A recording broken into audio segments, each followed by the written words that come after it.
Hello. Good morning, my friends.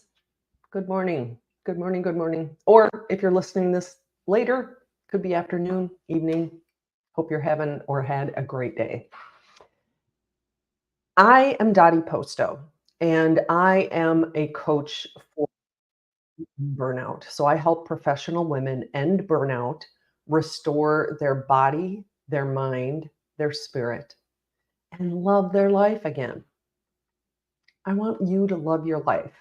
And I want you to have not a stress level here or even a constant hum of stress here. I want us to get back to calm and grounded. And if it goes up here, we know how to bring it right back down. And I'm going to talk about a few things of how I work with my clients in terms of why some of the things that are recommended in terms of self-care and ending burnout are not working. And why women are like one woman I talked to yesterday who is continually on the brink of burnout.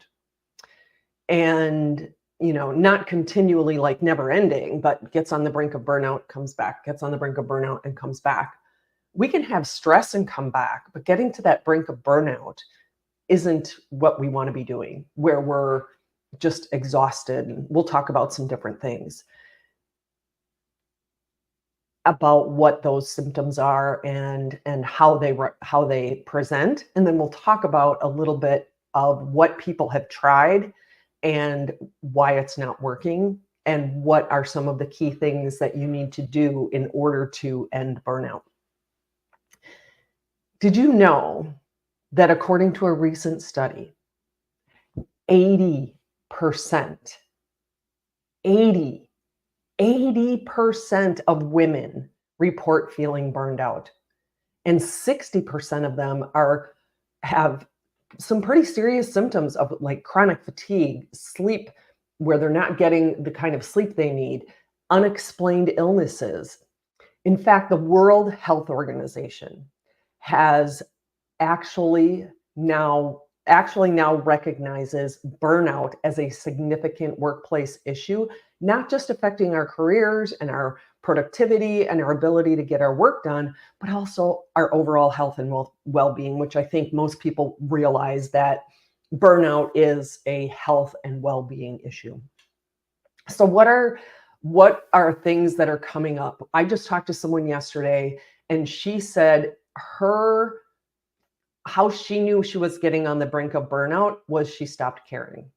Like she is an executive project manager and an executive assistant and very smart, very talented, working on a huge regional meeting this week and a huge board meeting in Spain next week. And she just knows that when she's at that brink of burnout, she's like, I don't even care. I just don't care anymore. I don't care if it works out. I don't care what happens. I don't care what people think. All of these things. She just stops caring about the things she normally cares about. Not necessarily what other people think, but about the outcomes and the productivity and the ability for her to do her job well and have great results. But some of the other common signs that I hear from my clients are chronic exhaustion, irritability, emotional numbness, difficulty sleeping, physical issues that aren't explained by really anything else, like skin issues, digestive issues, frequent illnesses. Many of my clients are telling me that they feel like they're running on empty. Like they wake up exhausted and they're just powering through every day. Their patience is wearing thin. They don't enjoy what they used to enjoy.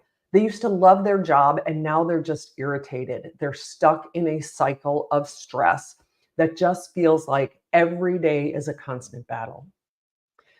So I want to talk about how some of the things that people try and people do in order to resolve burnout don't work. And then I'll share a story with you about one of my situations with burnout and what my boss thought would help.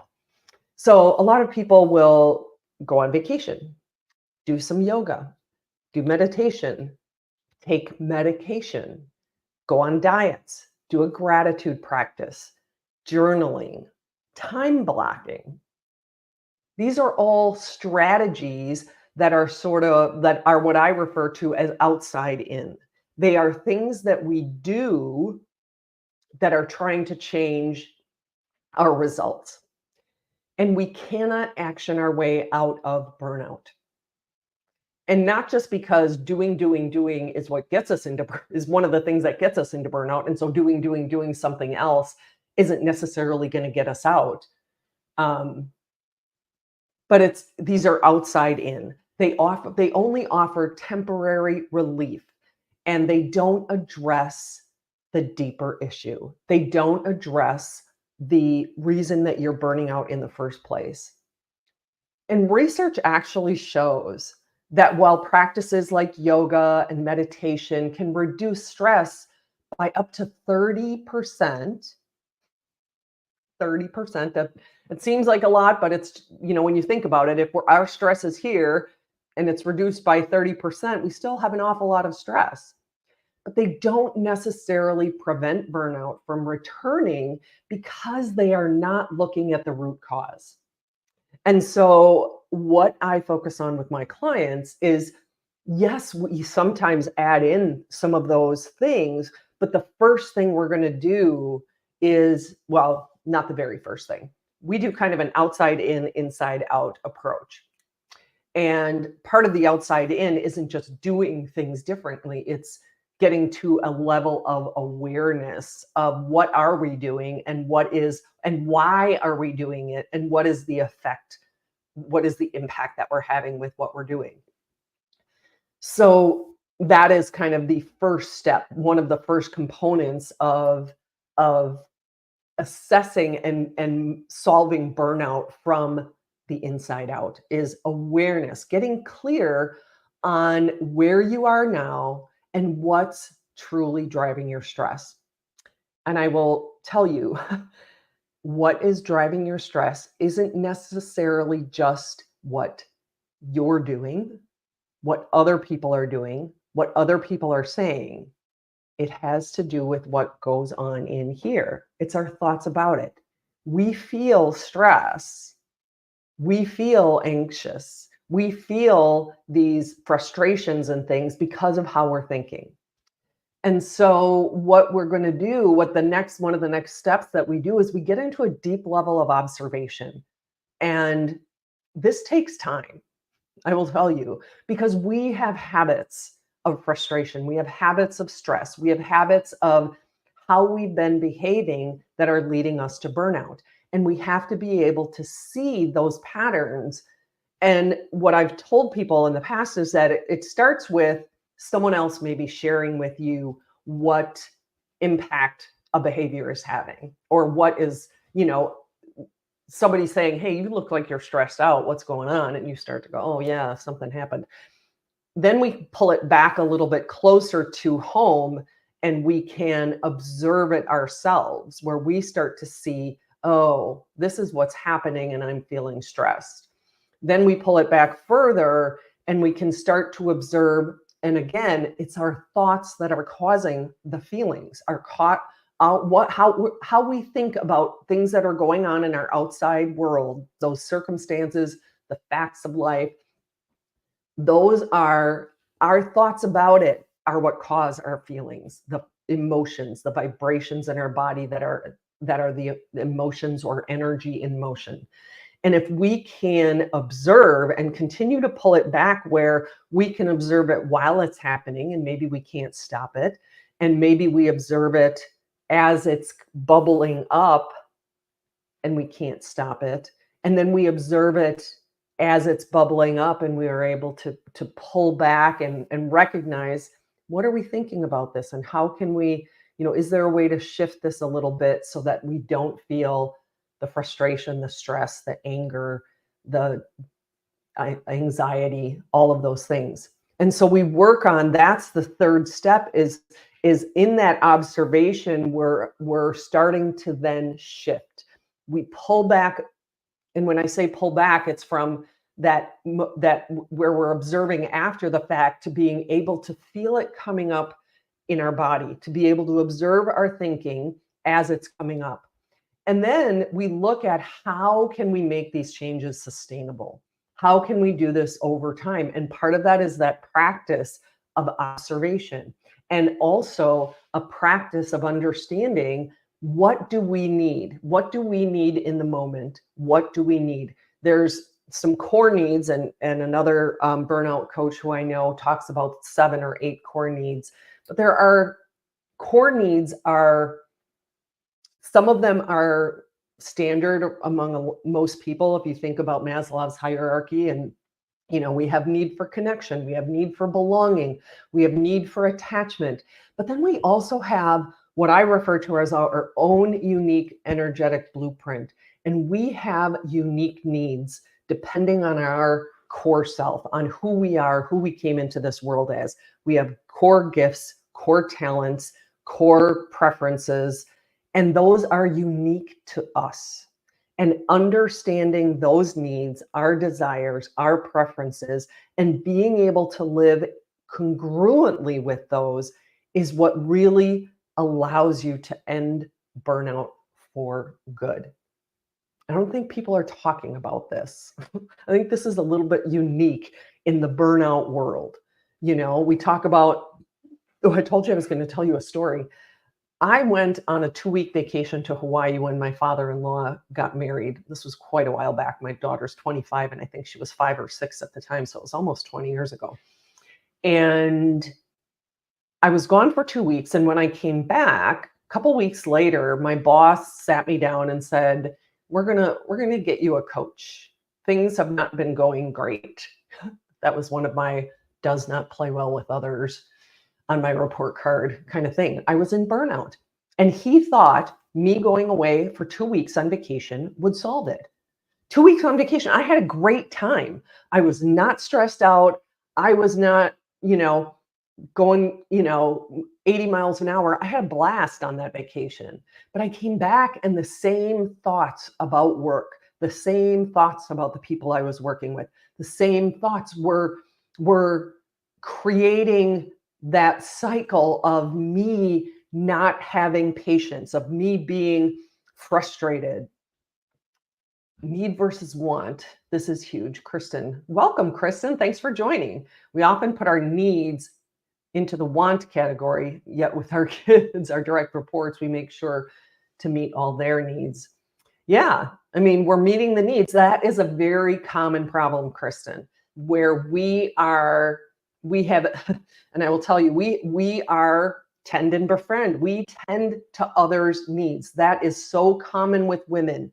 And Dr. Gabor Mate says that he is a physician from Toronto, and he ran a palliative care unit for many years. And he says that our compulsive and automatic behavior of tending to others' needs while ignoring our own is a major risk factor for chronic illness. So it's one of those things that when we are constantly taking care of others and others' needs, we say, oh, well, what I need isn't as important. It is important. It's critical. We have to fill ourselves so that we can be of service to others. We can't be of service to others all the time while ignoring our own needs. That's so important, Kristen. Thanks for sharing that. That's an excellent comment. I really do want to encourage you to, but isn't it yes, absolutely. Kristen says not only that, but isn't it a form of people pleasing? You don't know how many people I talk to who just say kind of offhandedly, I'm a people pleaser. I'm a people pleaser. I kind of like what my coach has said. One of my teachers had said in the past is that people pleasing is lying. I don't know how many people think about it that way. But if we're people pleasing and we're doing things, and this is one of my clients have said this, where she will say things and do things that she does not believe in or that she doesn't want to do in order to please others. We're lying. And that creates stress in our bodies. And that stress in our bodies weakens our immune system. And when our weakened immune, when our, I can't talk, when our immune system is weakened, then we get sick. We get chronic illness. We get chronic pain. We get terminal illnesses. We get cancer. We get all these other diseases because of that stress taking its toll on our immune system. All right, we've been here 15 and a half minutes. Usually I try to keep it 10 to 15. So I really do, if you are tired, if you are exhausted, if you are ready to stop that cycle of burnout, I invite you to take one step, and that's get on a phone call with me. Let me put a link here in the comments, and then I will also make sure that it's in the comments, the regular comments too, because otherwise it'll only come up in this, at this time in the recording. So hopefully that shows up. Kristen, let me know if you can see that link. But that's a consult with me. It's free. It's confidential. It's 45 minutes where we'll talk about what's going on with you, what you would really love your life to look like, and how coaching might be able to help you get there. You deserve to feel fabulous. My client yesterday, she asked me how I was. I'm like, oh, I'm doing really great. And she goes, I can't wait to get there again. She goes, I haven't felt great in a long time. And that's not how we want to live. That really, you want to think about it. Is that really how you want to live the rest of your life? Not great. I would love to help you. You deserve to thrive, not just power through every day. Thanks, Kristen. I appreciate it. She says, keep up the great work. Let's make it happen. I'd love to help you. Thank you for your time and your attention. And remember, this isn't your fault. I didn't talk about it today, but there is a lot of programming that we got years and years and years ago that has put us in this habit of burnout. But it is your responsibility. It may not be your fault, and your brain is operating, on autopilot, but it's our responsibility to get in touch with what's going on in our brain and take it off autopilot and start to observe, become aware, observe, and start to shift those thoughts, which will then shift our feelings, which will then shift our behaviors. Thanks for joining me. Click the link in the comments below and schedule a time, and let's end burnout for good from the inside out. Take care. Have a great day and have a great rest of your week.